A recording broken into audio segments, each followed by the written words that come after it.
Hamish, that's Tom.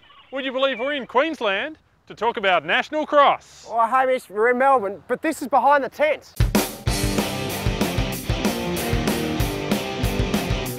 Panel's back to talk all things XCR and athletics.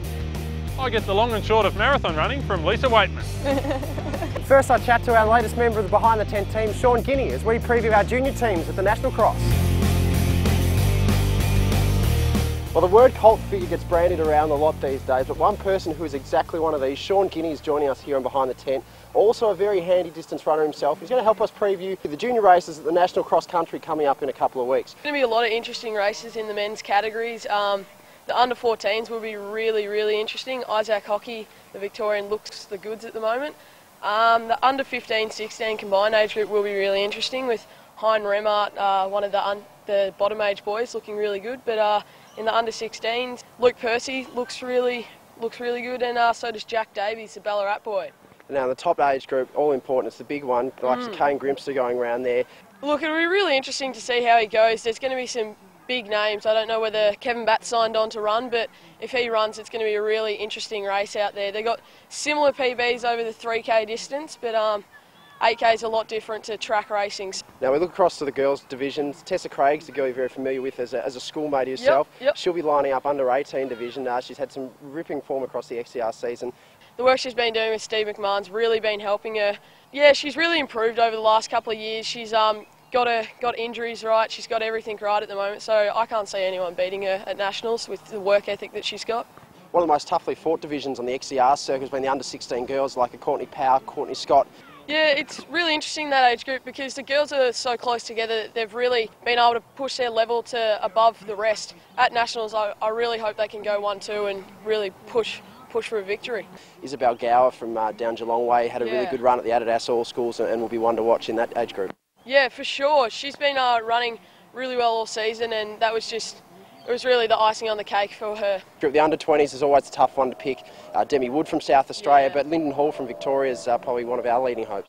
Well, Lyndon Hall was really interesting because she ended up not racing the under-20s. Jamie Vernon came second, Tessa Craig was first there. I really can't see anyone beating Demi Wood if she is running at Nationals, because she's just such a hard trainer. She's got such a great work ethic.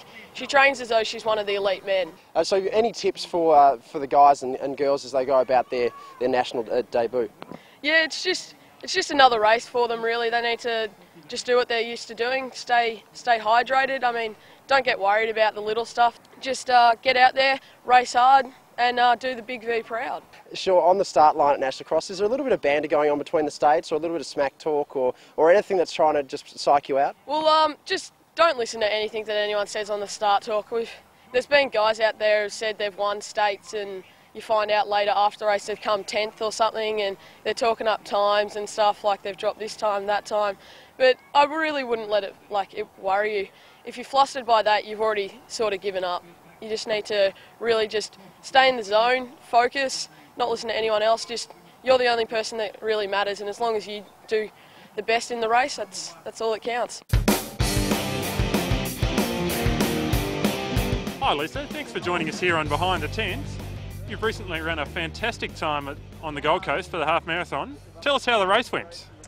Well, I set out with a bunch of boys, including my wonderful husband and my secret weapon, Lachlan. So we set out in the dark with our sunglasses on our heads and headed off. Actually, unfortunately, I got a bit of a stitch at 6 or 7K, so I was a bit worried, but that seemed to disappear after a kilometre or so, and yeah, we kept a pretty even pace, and I was just really killing myself towards the end to get through and get 69.00.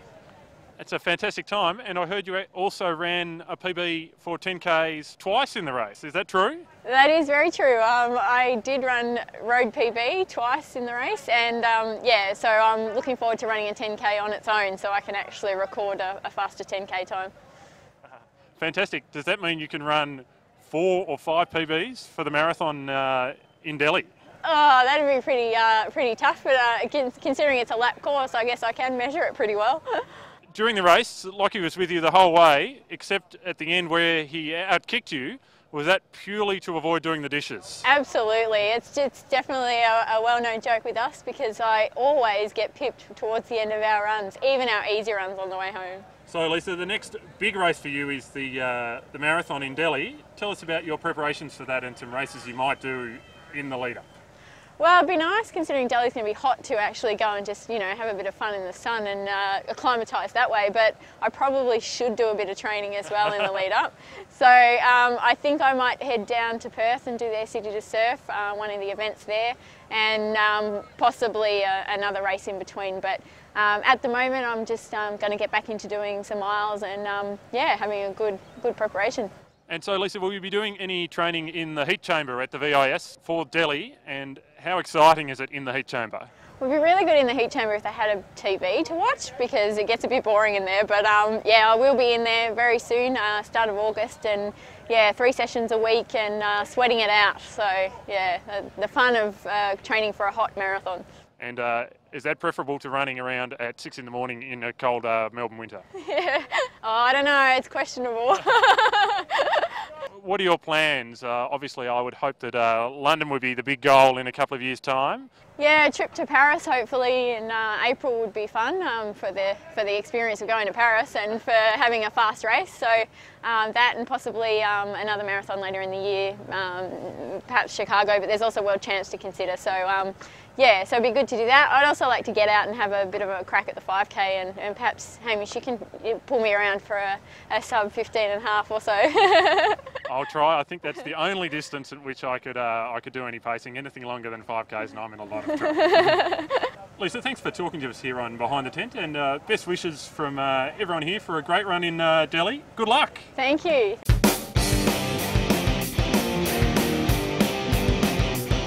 Well, Hamish, it was great to catch up there with Lisa Weightman. Fantastic chat and a very, very talented runner going forward.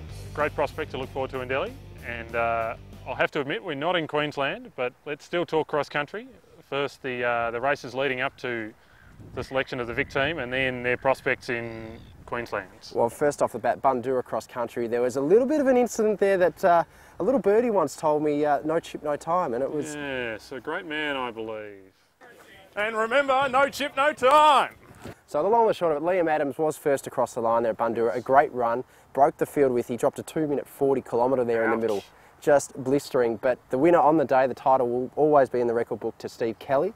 The women's almost as good a return from Anna Thompson, who we hadn't seen for a little while, but she's come back in as good a form as we've always known her to be able to run, and she's looking very strong. Well, you could say she's slung back from Singapore, but she's been spending a little bit of time there. Abigail Bailey from APS, haven't seen much of her, don't know a lot, but very good run there for second. And Ali O'Kane coming off, she had a medal at the National Mountain Running Championship. Has just been ticking away there, a medal at the Lardner Park Cross Country, and pops up for the bronze here and off to National Cross. And then from there, from Bundoora to the giant hill of Brimbank. Epic hill. People were saying it was almost Col de Tourmalet-esque. Tour de France, there were people lining it. I didn't see the devil, and there were no people in Borat suits. No Borat suit. That's a relief. No Borat suits. Very fortunate, but again, 2 very great runs there. Anna Thompson on fire, blew the field apart up that hill, and Liam Adams did the same.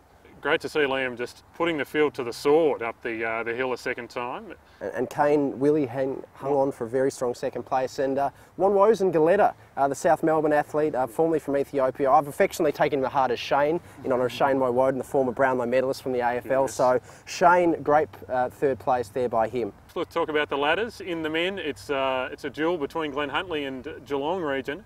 Only 2 points between them, very close with 3 rounds left. The women's side of things, Glen Huntly's firming very nicely to wrestle the title back from Knox. Knox, of course, were the dominant team the last couple of years, have had a very mixed season, hard to get athletes on the park. To keep moving along now, we look to National Cross. You've said we're just getting the athletes acclimatised to the ambience and surrounds to expect up in Brisbane, sun and sand and, well, surf maybe not so much. Flip-flops. Exactly. So we look to the men's team. Liam Adams is going to be spearheading the charge. We get the likes of Nathan Hardigan, who had a hit out up on the Gold Coast, so he knows what it's like to perform up in Brisbane. He's on the team. Luke Hennessy has been rewarded for a great season, as has Toby Rayner, who had a good win early, and Kane Willie will also be in that 6-man squad. Yes, certainly the selectors have looked for athletes who've been out there consistently over the XR season. Well, I actually caught up with Ian Sohn, the selector. He assured me that there were no biffo there, but I find it hard to believe. Let's just take a look at what he had to say.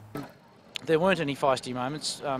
I've worked with Michael and with Lavinia now for a number of years, and we don't argue. We listen to reasons and the way people advocate for various athletes. And as Michael said, having Matt available with his background knowledge is excellent because it complements the knowledge that each of the selectors bring. All of us attend each Athletics Victoria winter meeting, so we know who's running well and who's not, and so we didn't need the boxing gloves or the horseshoes in the middle this year at all. Well, so no horseshoes or punches thrown there, but I don't know. The selectors behind closed doors, who knows what happens. Yeah, unlikely that they'll reveal any secrets.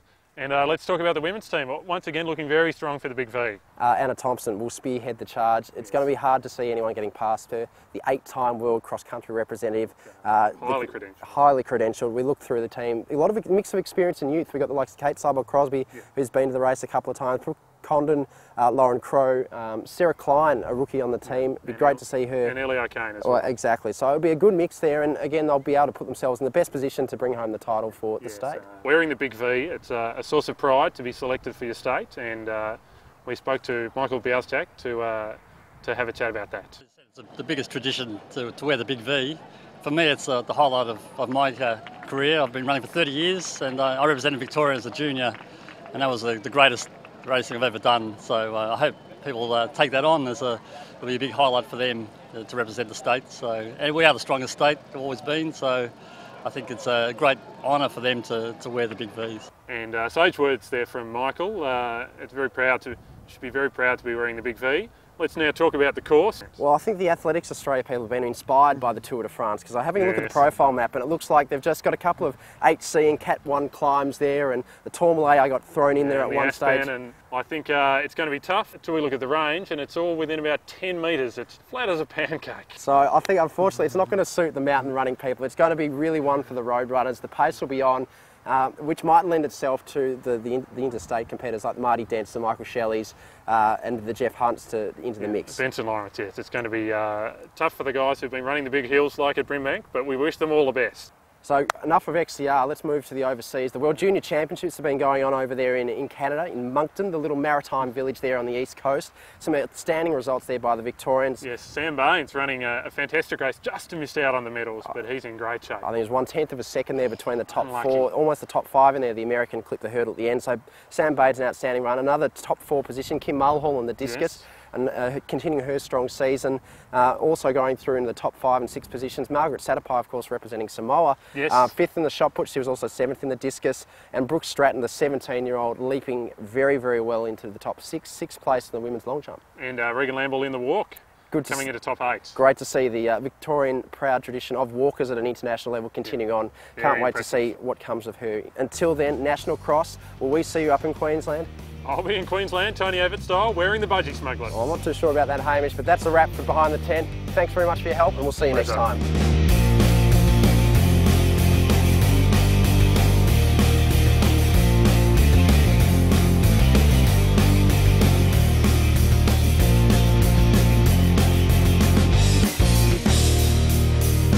Another good episode there, Hamish. Yeah, happy with how that went, Tom. I might just duck off for a swim. Enjoy. I'll catch you later. Cheers.